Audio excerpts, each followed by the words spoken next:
Hello. Society as a whole, unfortunately, has become very sue-happy. I'm sure you guys hear about all that in the news and read about it in the papers. They're always looking for someone to blame when something goes wrong. I'm an insurance broker. I deal with claims with my clients all the time. Negligence claims that result from an incident involving alcohol, those are particularly hard. They are difficult not only from a defense standpoint, but from an emotional standpoint. I've been involved in a few of them. It's in the last couple of years, some that have been very public, some of them just involving individuals. But either way, they're very emotional, and they're absolutely no fun, trust me. None of you want to experience that. None of you want to get involved in that. You're all here to raise money for your individual group or for charity, various things. The last thing you want to do is have it result in lawsuits or you being held negligent for an incident. The state makes anybody who holds a liquor license or serves alcohol responsible for various things. They require that anyone who holds a liquor license comply with certain regulations. Those regulations are you're not to serve anyone who's visibly intoxicated. Sometimes that's hard to tell. You can't, people, if they have a real high tolerance, you can't look at them and determine, are they just, some people are naturally obnoxious and loud. Some people, we all know those people. We have related to some of those people. However, you have to be able to, the law makes you responsible for serving people if it's illegal to serve anybody who's intoxicated. It's, of course, illegal to serve anyone who's underage. You are responsible for anything that happens to a third party as a result of someone you've served. And that's the dram shop laws in the state of Missouri and the common negligent law. So anything that someone you serve goes out and causes injury to somebody else, it comes back to you and your responsibility. So we're going to go through just a few things that the state requires us to do to try to, they call reasonable efforts, things that they require we do to make sure we are practicing safe serving guidelines. We're doing what we can do to minimize the risk to both the patrons that are consuming the alcohol and those that they're going to come into contact with.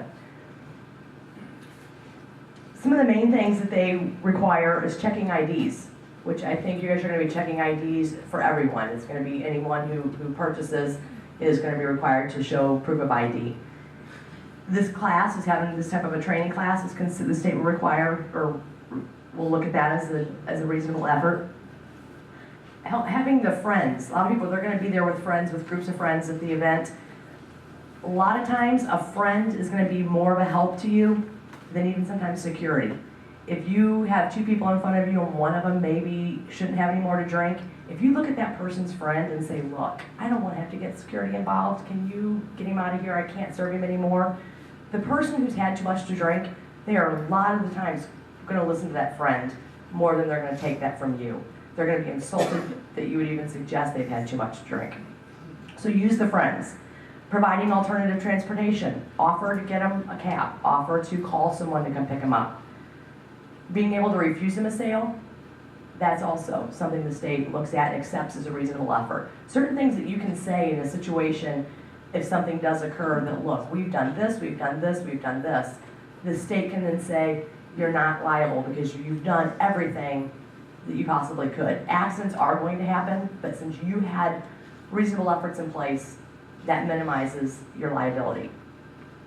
Checking IDs, the new Missouri IDs, have you all seen those? You now, when you go to get your license renewed, they give you back your license with the hole poked in it, and they also give you a piece of paper. Missouri requires that both of those be together to be considered a valid ID. They can't just have the piece of paper, which is a photocopy of what the license is going to look like when they receive it, and they cannot just have the license with the hole in it. They have to have both pieces for it to be considered valid. You can also accept a photo, a state-issued ID, has to have a photo and a birth date, a military ID, a passport, and we always say, I do a lot of training for Verizon Wireless Amphitheater. We see a lot of passports. People with DWIs normally travel with passports. And then the alien, the registration, the green cards, you'll see those. Those are the only 5 forms of ID that Missouri will accept as valid ID for purposes of purchasing alcohol. Student IDs will not work, even if they have a birth date on it. Those are not acceptable. Even the conceal and carry or the right to carry cards, those have a picture and they have a birth date, but they are not considered in Missouri yet to be a valid form of ID. Expired driver's licenses, those do not work. Traffic tickets, you can't use a traffic ticket. And then IDs on smartphones, believe it or not, they will. They don't want to carry their license, so they'll take a picture of their ID on like their iPhones and they'll try and use that. No, don't take that. Don't let them use that. When you have the license, there's going to be books. Some of them are going to be this color. Some of them, I think, Sean's yours are red again this year, right? They're going to be red. I think each of your stands are going to have those. Don't hesitate, especially the out-of-state licenses, to go to these books. These books are going to have a picture of every single ID, and it's going to have some descriptions, some key things to look for. The out-of-state IDs, what we experience at the amphitheater, the majority of the out-of-state IDs we see are fake IDs. Rarely does someone get a fake ID from their home state, because they're easily picked out. So they're going to, New York is a big one that we see. Iowa's another one. But look at it, don't hesitate to look. Don't be afraid that the lines get long and I just want to hurry and get them out of here. Take the time and look, because you could be saving yourselves a lot of headaches if you catch that fake ID. Turn them over and look at them. On the back of them, if they're fake, a lot of times they're going to say on there, this is a novelty item only. Or it will say this is not to be used for identification purposes. Some are very easy to spot just by turning them over. Others, you have to really, the book will help you. It's natural when they hand it to you that your thumb goes over the picture. Look at the picture. Look at that picture and look at that person that's standing there. People are going to, some of their appearances can change. I mean, they can get colored contacts even, but their height is not going to change. If this license says that, they're 6'2" and this person's 5'7", probably he's not shrunk that much since he got his license renewed. And ask them questions. Don't hesitate, just look at them and ask them, say, what's your zip code? People are going to memorize those addresses right in a line. They're going to know 123 Elm Street, St. Louis, they're going to know it. But you ask it out of sequence, you'll see them hesitate. You'll see them run through that address in their mind, trying to get to that zip code. Ask them, what year did you graduate high school? If they're doing the math in their head, chances are it's a fake ID.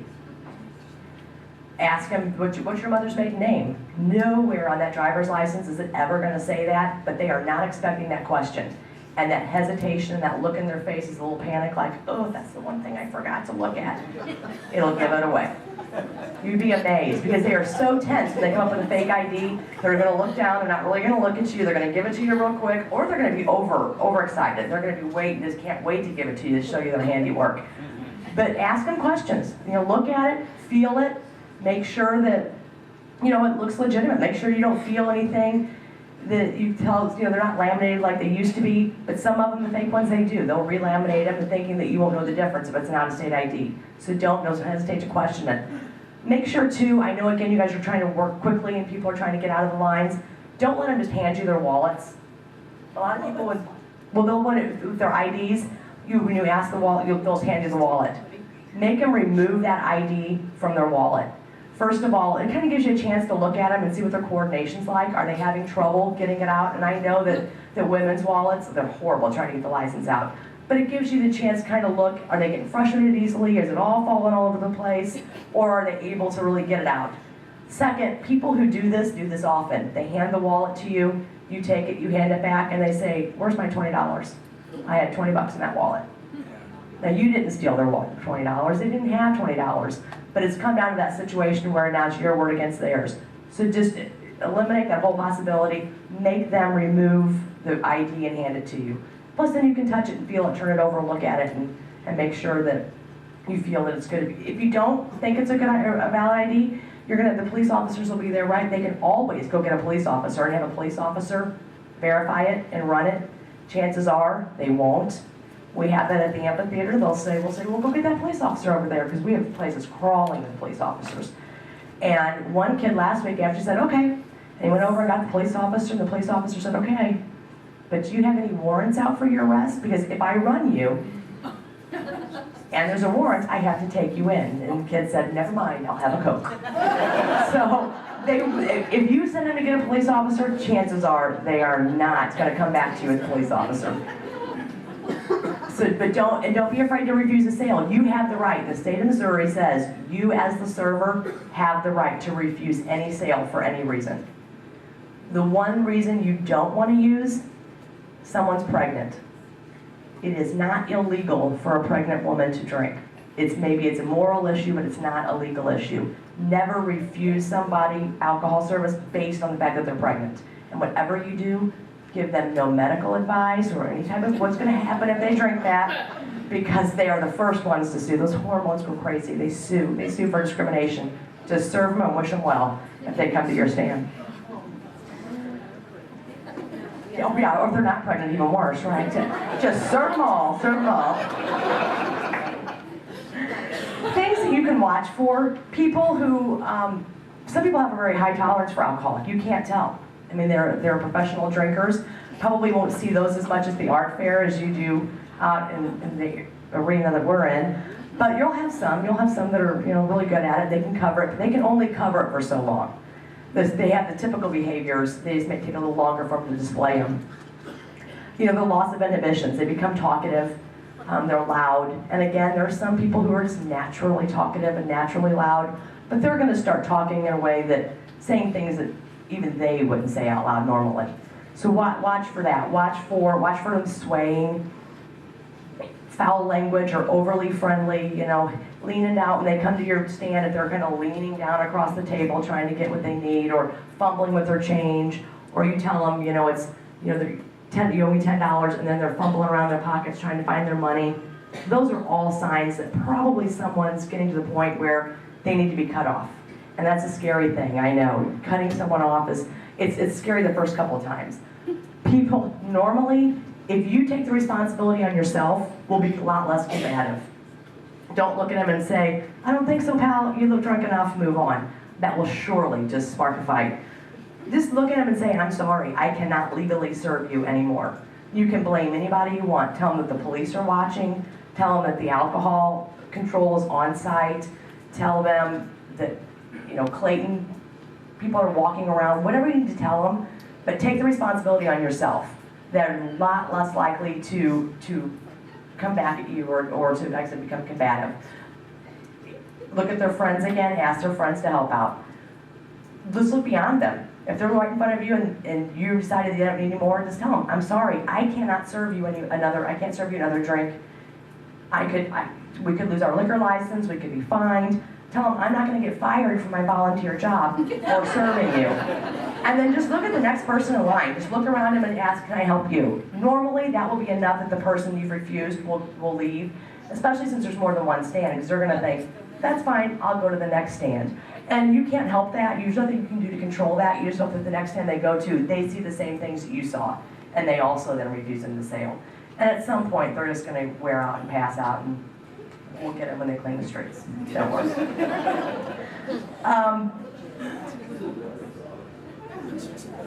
As far as being able to, and you're going to have 2 drinks per person each time, which if someone wants to come up and he wants to buy his 4 friends' drinks, that's fine. I think you can purchase as many as long as that person, you see 1 ID for every 2 drinks.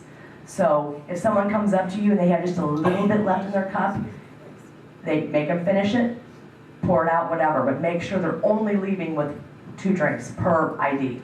So, and don't let them come up with a stack of IDs and tell you all their friends are at the table. No, each person needs to come with their ID. And they'll try it. They do. We see that all the time. They come to our concession stands with 5 IDs and want 10 drinks. It's like, I don't think so. Go get your friends.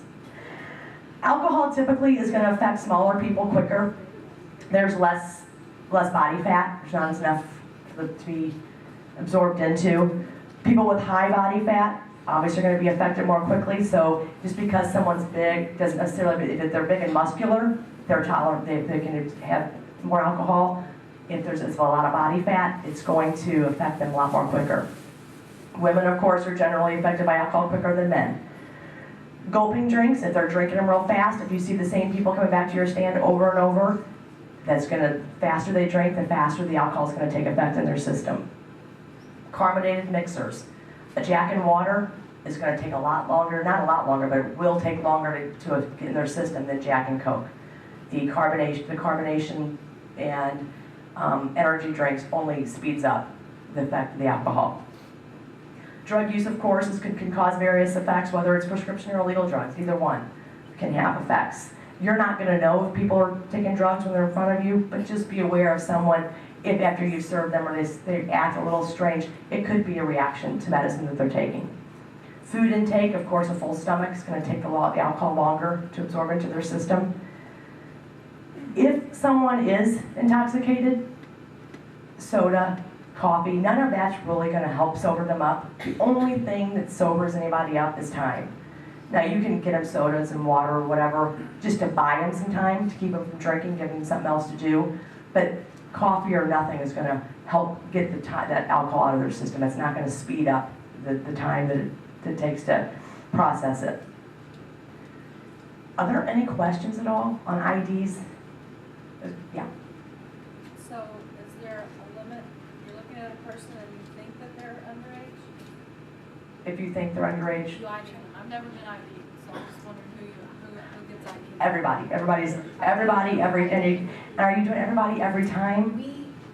That's what we, and I know you think, well, this person's obviously 70 years old, I don't need to, but people are generally pretty understanding. If you say our policy is we have to ID everyone every time, tell them. But when the first time you serve someone and you have their ID and you give it back, just say to them, we are carding everyone. This is an event where we. They'll say this is a new thing. I'll tell them. You didn't ID me. Yeah, just tell them variety is a spice of life. Yes, it's new. We have new things every year, and this year it's IDs. But just tell them. But if they know ahead of time that next time they come, they need their ID out again, they're going to be a lot less put out by it if they know. So just tell them the first time. Say, I'm going to need this again if you come back. Yeah. Are we not going to have signs posted saying everyone? Yeah, we'll have signs. We will have signs. Okay. And So, people so instead of the birthday thing. Well, we'll have we a won't board, have that. we'll still have a board We're on still date gonna because have you that. need to know whether or not. Yeah. Yeah. So the birthday. For the people. Yeah, her question is, will the signs say everyone's We, being we card everyone. And people are generally pretty understanding when it comes to that. They don't get too upset. Some people are really flattered. The people who give you the most trouble about being ID'd are those that are 21 to 25 years old. They are appalled that you would have the nerve to ask them for their ID. And you get the ID and they turned 21 3 days ago.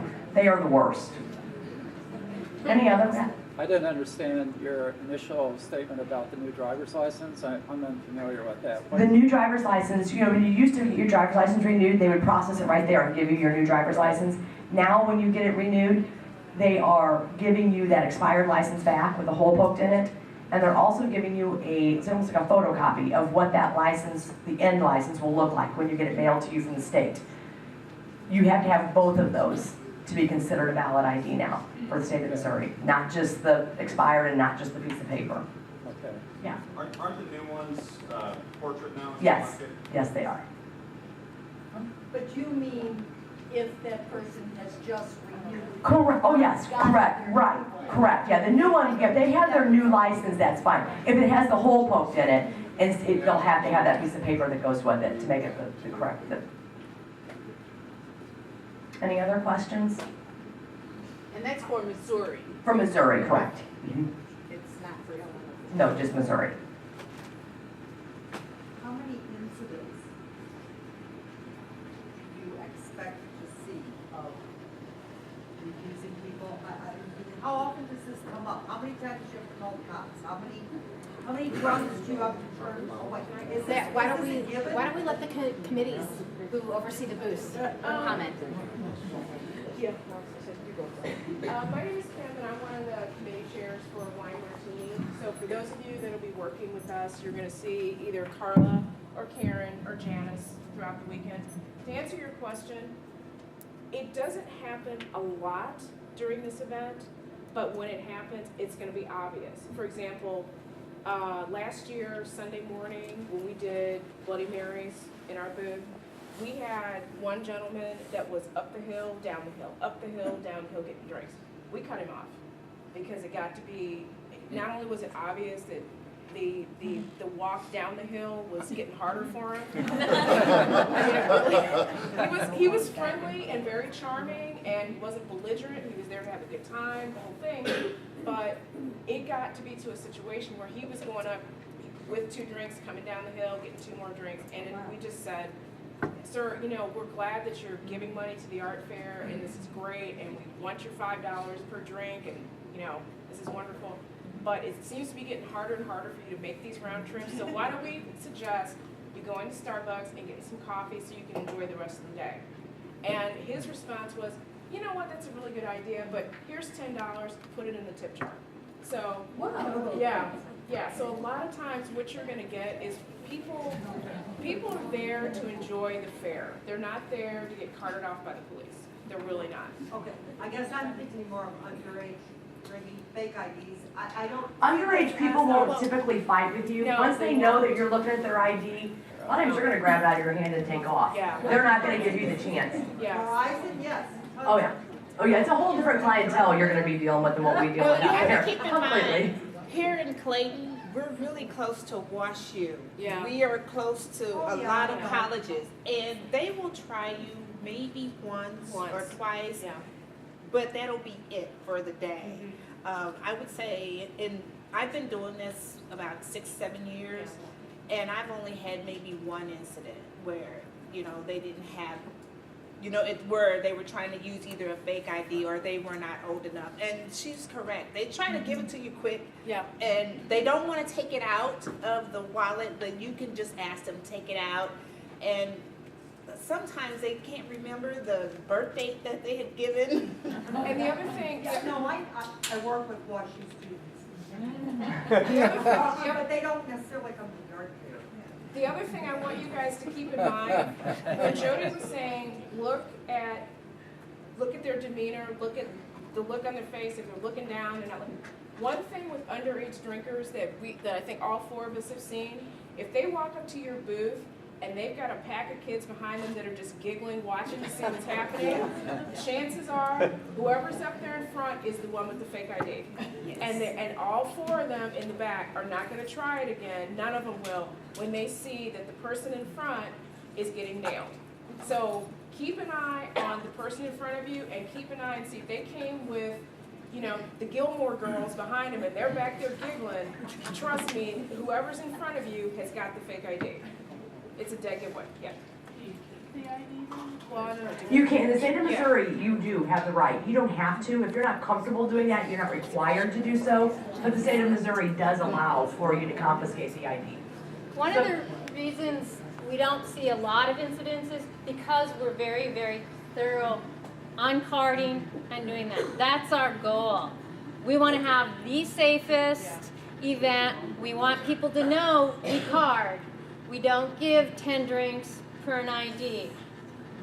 Because of the 20 years of consistency, that's why we've gotten very few, but we still want to keep it up. With what's happening in the world, things are changing. We just want to be on top of what's new, the things going on, and that's why we're going through this training again. Because all it takes is one incident, and that incident can turn not into a drunk, but into a lot of different things, and we want to prevent that. That's our goal, is to have a great time at the art fair, but not have any incidents. If those situations occur where things start to escalate quickly, I tend to think that they probably do escalate quickly. How do we get a hold of like a police officer? Each booth has a bar manager, and they're on radio, and they're on radio with police command. There's an officer at every intersection. The command booth sits right at Forsyth and Merrimack, and there are plenty of police officers in there. But your bar manager they're in your booth at all times. There's a committee chair in your... There's committee chairs. They're on radio with the command posts. And watch for pass-offs too. You know, someone, if they've been, if the college is closed, they know, oh, they're gonna card us. They're gonna recruit somebody in the group to go up, you know, out of the crowd to buy him. If you're looking at some, you know, a man who comes up and he's ordered, you know, 2 glasses of wine, and then 4 minutes later he's back at 2 more glasses of wine, but over his shoulder you see some girls kind of standing in a circle, chances are he's buying it for them. So you have the right to refuse that sale. You know, if you're not comfortable doing that, you know, that's your choice, but you do have the right to refuse the sale. You also can get security involved and say, I really feel like maybe he's buying these for someone else.